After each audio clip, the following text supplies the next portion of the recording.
Go live in the middle of the woods, you useless old woman.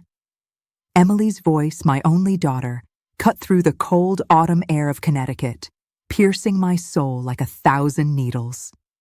I, Sophia, 68 years old, was there, standing at the threshold of the house that John, my late husband, and I had built brick by brick, with every drop of our sweat and love.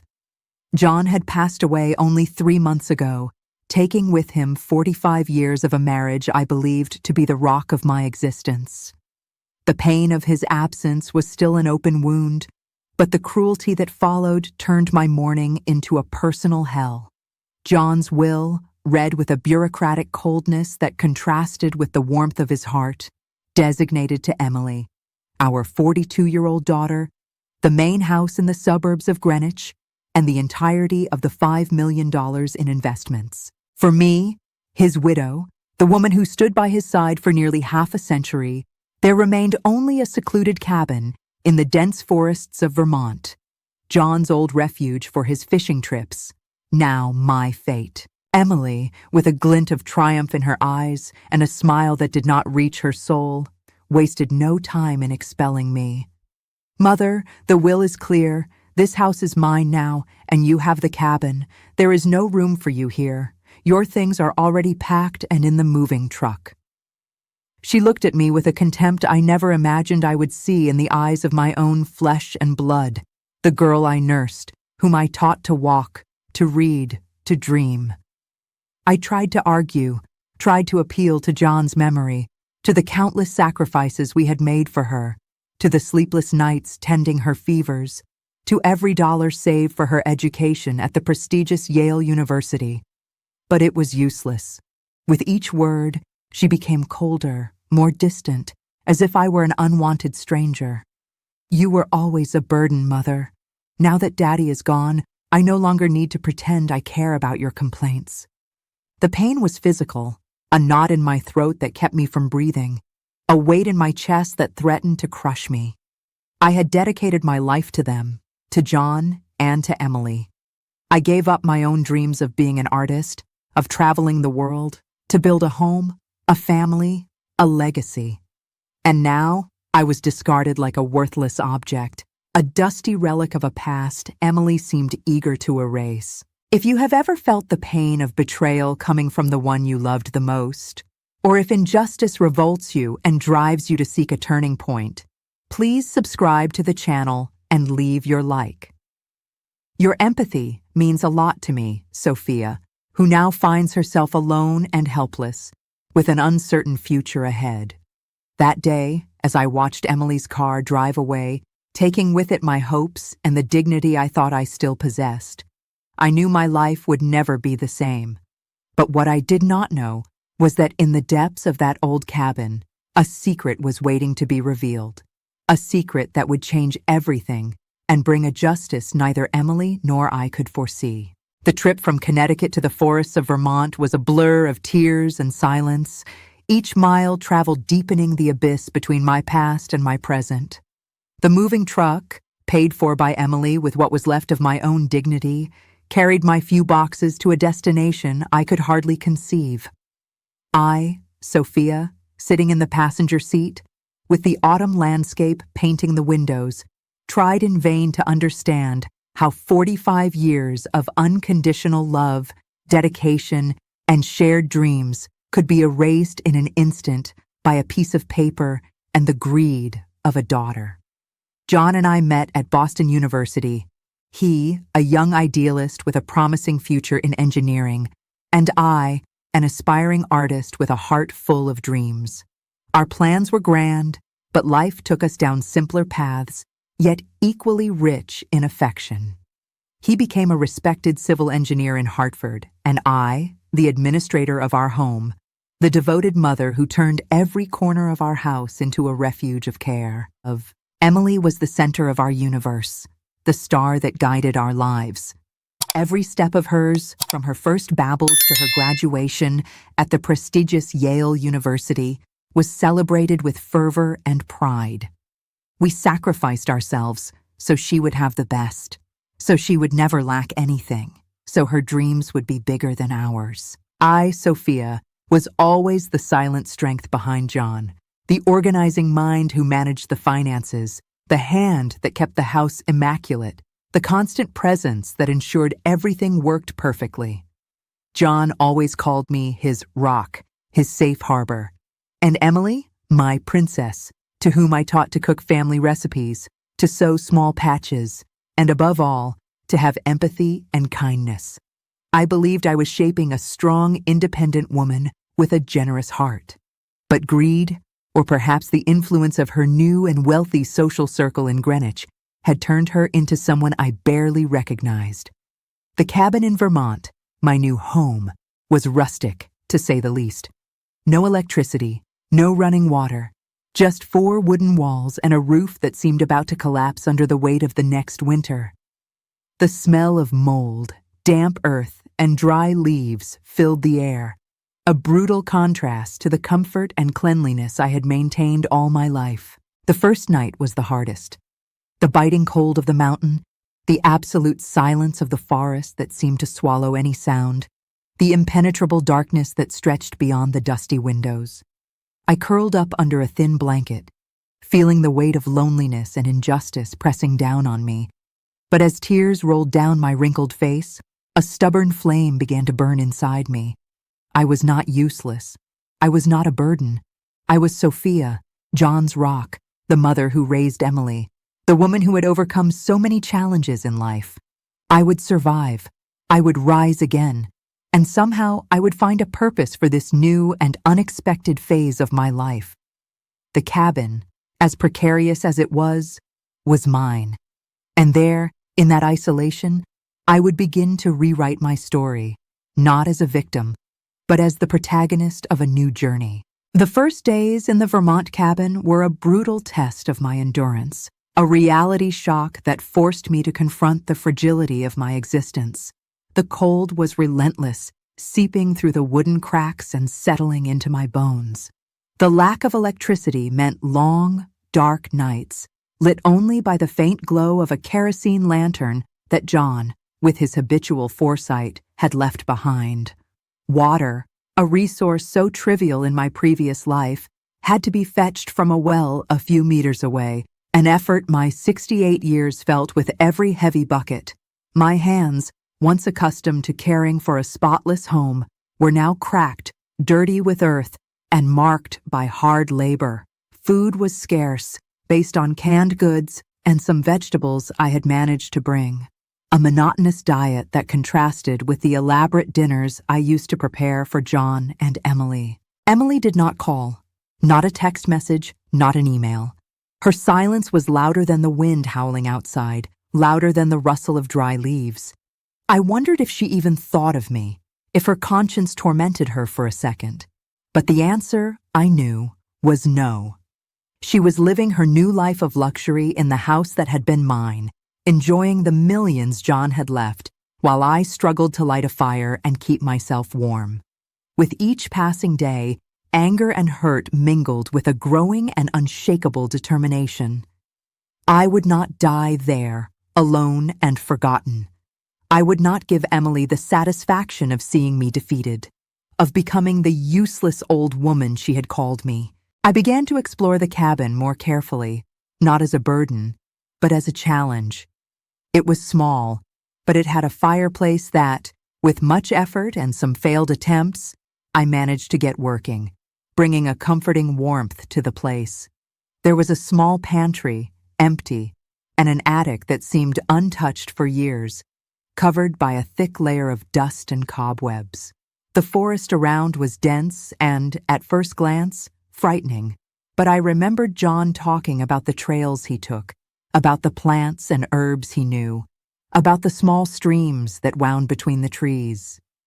Maybe there was something there for me, something that connected me to him, something that gave me a new perspective. On a cold, gray afternoon, while cleaning the attic, I found a dusty wooden box hidden under some old tarps and piles of old newspapers. My heart skipped a beat. Would it be another of John's boxes, full of memories? When I opened it, I did not find old clothes or fishing tools. Instead, There was a collection of leather-bound notebooks with John's unmistakable handwriting, and beneath them, something that looked like an old map, yellowed with time and with annotations in his handwriting. Curiosity took over me, replacing pain with a spark of hope. What had John been hiding here? What had he not told me? The cabin, which had once represented my exile and the proof of my humiliation, now seemed to hold a secret, a promise of something more, something that might just reverse my fate. And I, Sophia, was ready to uncover it, whatever it took. With trembling hands, I opened John's first notebook.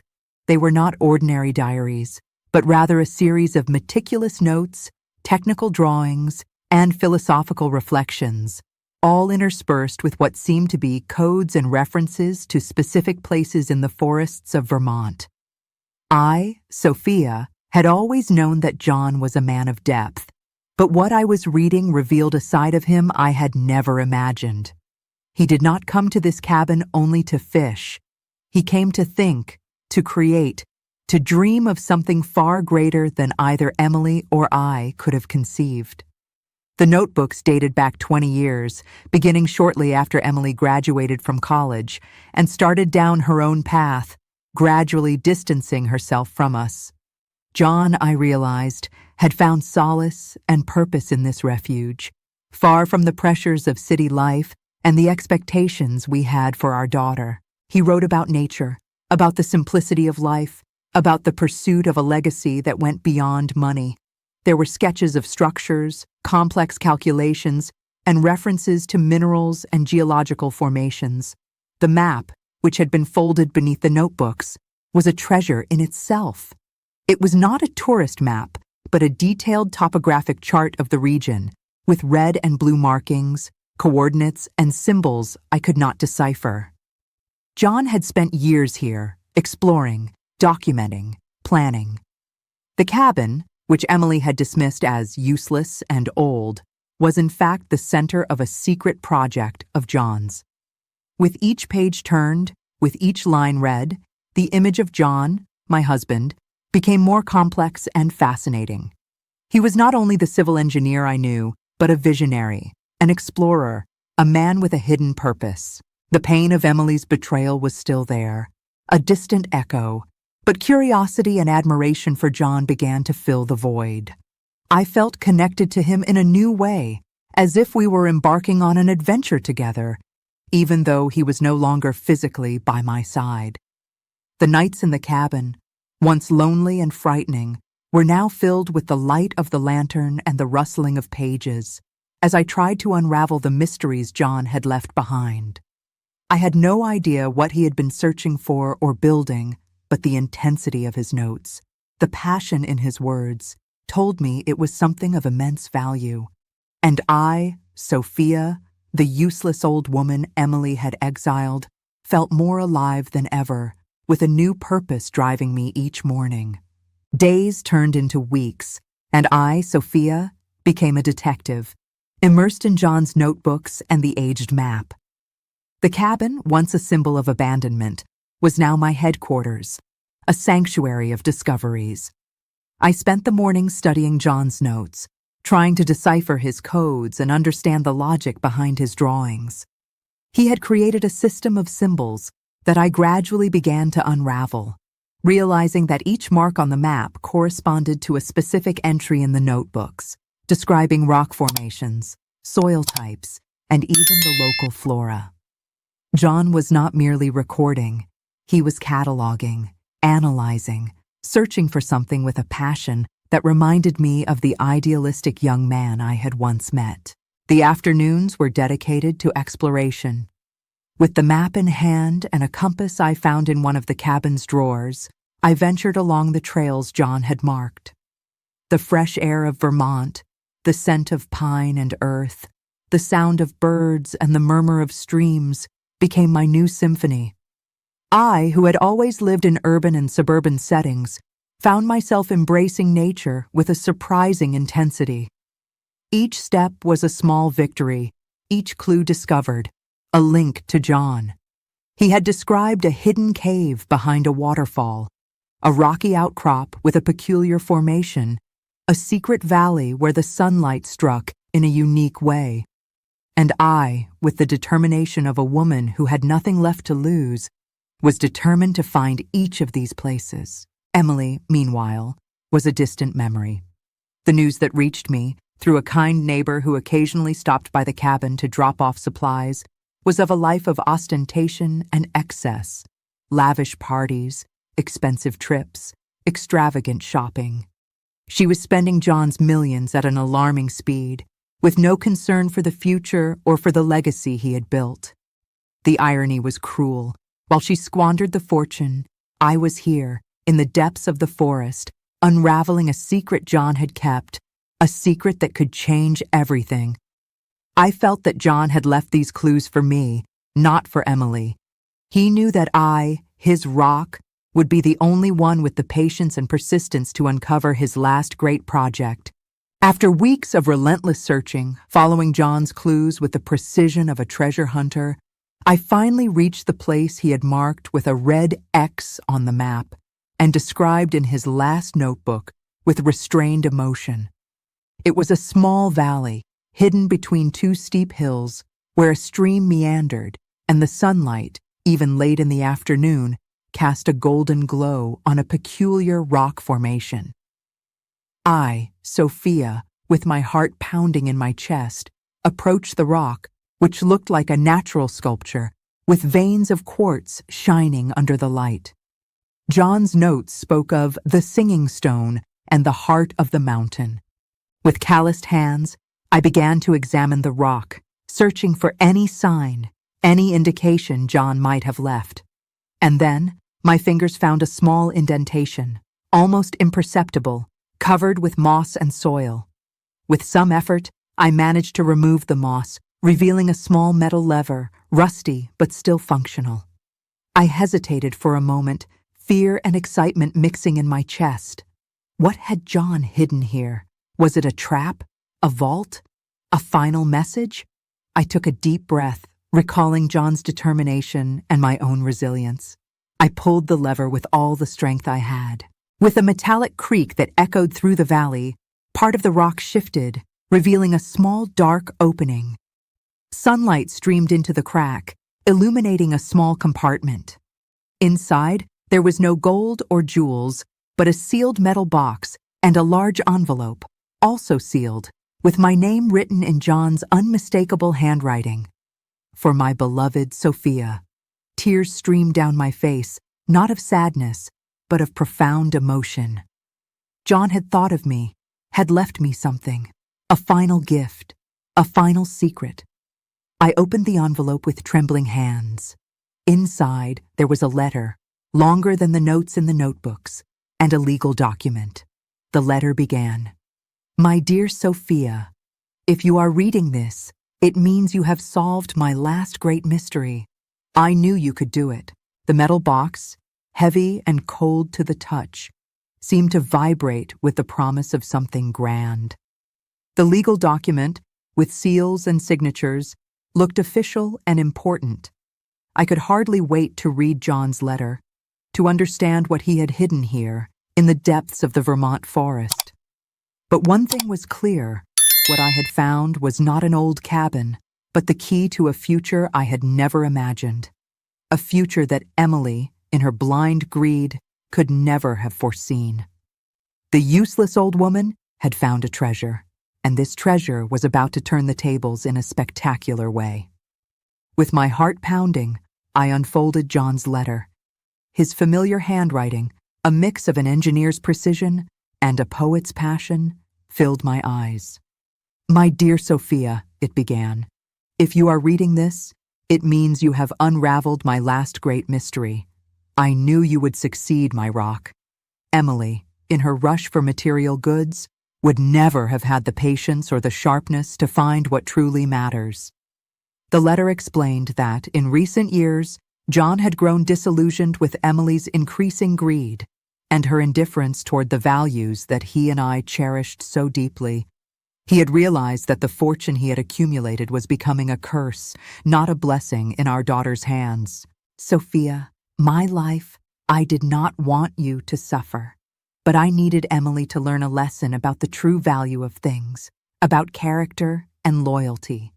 The will she read, the one that made her inherit the house and the millions, was only a facade, a test. I knew she would act exactly as she did, driven by greed. But the true legacy, the true treasure, I hid for you, the only person who always stood by me, who always loved me unconditionally. John revealed that the notebooks and the map were, in fact, a guide to a series of deposits of rare and valuable minerals discovered by him over years of exploration in the land surrounding the cabin. They were not gigantic deposits, but enough to ensure a considerable fortune, much greater than the $5 million Emily had inherited. But the greatest revelation came with the legal document. It was a deed of ownership, dated 1 month before John's death, transferring the possession of all the lands around the cabin, a vast stretch of forest extending over hundreds of acres, to me, Sophia. And it was not just land. It was land rich in natural resources, with mining rights. John had sold the house in Greenwich and all his investments, except for a small amount left to Emily, and reinvested everything in those lands and in the research that had led him to the discovery of the minerals. The $5 million Emily thought she had inherited were, in fact, only a fraction of what John had accumulated. And the rest, the true treasure, was now mine. I wanted you to have the security and freedom you always deserved, Sophia, the letter concluded. And for Emily, by losing what she thought she had, to learn that love and character are worth more than any fortune. The tears streaming down my face were now of relief and overwhelming pride for John. He had planned everything with an intelligence and a love that took my breath away. That night in the cabin, after reading John's letter, was a whirlwind of emotions. I, Sophia, could not sleep. With every word from John, with every detail of his plan, I felt a renewed strength, a determination I had not experienced in a long time. The useless old woman had been transformed into a woman with a purpose, with a legacy to protect and justice to fulfill. John had given me not just a fortune, but the opportunity to show Emily the true meaning of value. The next day, with the sun rising over the mountains of Vermont, I knew exactly what to do. My first action was to contact a trusted lawyer in Burlington, a specialist in real estate and mining law, recommended by one of John's former colleagues. I explained the situation, presenting John's deed and notebooks. The lawyer, a serious and experienced man, was visibly impressed by the meticulousness of John's notes and the solidity of the documents. "Mrs. Sophia," he said, "your husband was a genius. He not only secured your future, but also created a legally unassailable situation. Emily has no right to any of these lands or the resources they contain." The news spread quickly. It did not take long before major mining companies began showing interest in the Vermont lands. The cabin, once an isolated refuge, became the center of intense activity, with geologists and engineers assessing the potential of the deposits. I, Sophia, was in command, negotiating contracts, making decisions, feeling more alive and capable than ever.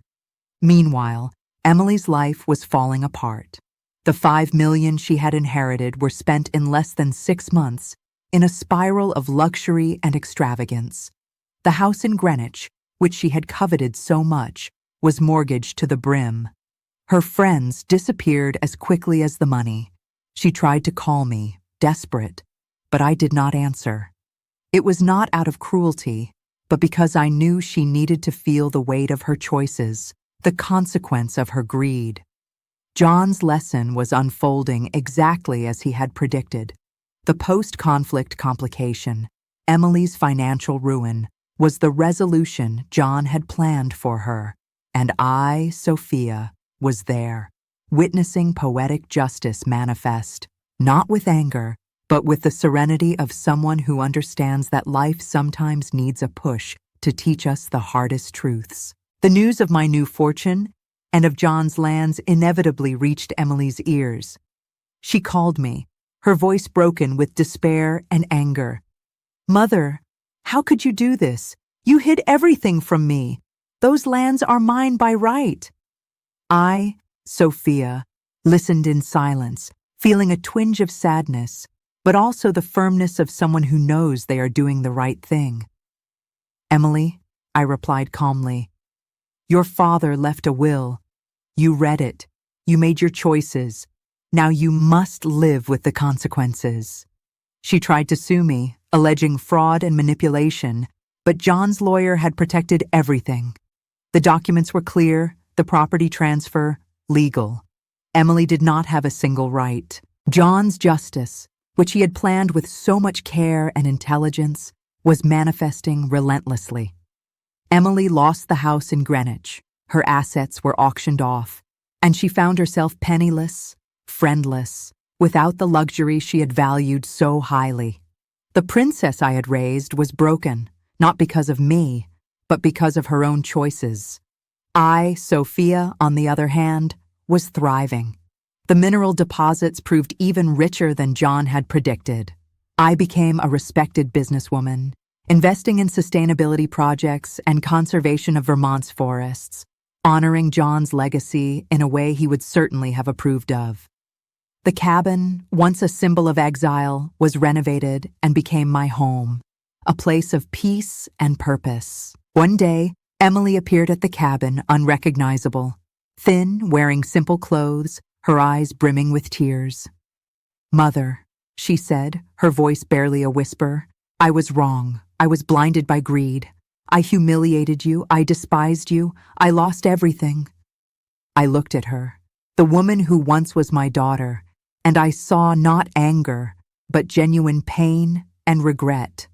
"I know, Emily," I said, "and the consequences of your choices were harsh, but your father wanted you to learn. He wanted you to understand that true value does not lie in money, but in character, in loyalty, in love." I did not invite her to live with me, nor did I give her money, but I offered her a chance to start over, to work on one of my conservation projects, to rebuild her life based on honest work and the values she had forgotten. Today, at 70 years old, I, Sophia, look back and see the journey that brought me here. The pain of humiliation, the solitude of the cabin, the discovery of John's secret, the turning of the tables, and finally, justice. I learned that life, as cruel as it may seem, always offers us the chance to start again, to find a new purpose. And that true love, the one John and I shared, is the greatest treasure of all, able to transcend death and guide us even in the darkest moments. The story of John and Sophia is a reminder that the true inheritance is not what is left in money, but what is planted in values and character. If this story touched you, if you believe in the strength of resilience and in the justice that life sometimes grants us, leave your like, share it with your friends, and subscribe to the channel for more stories that make us reflect on what truly matters.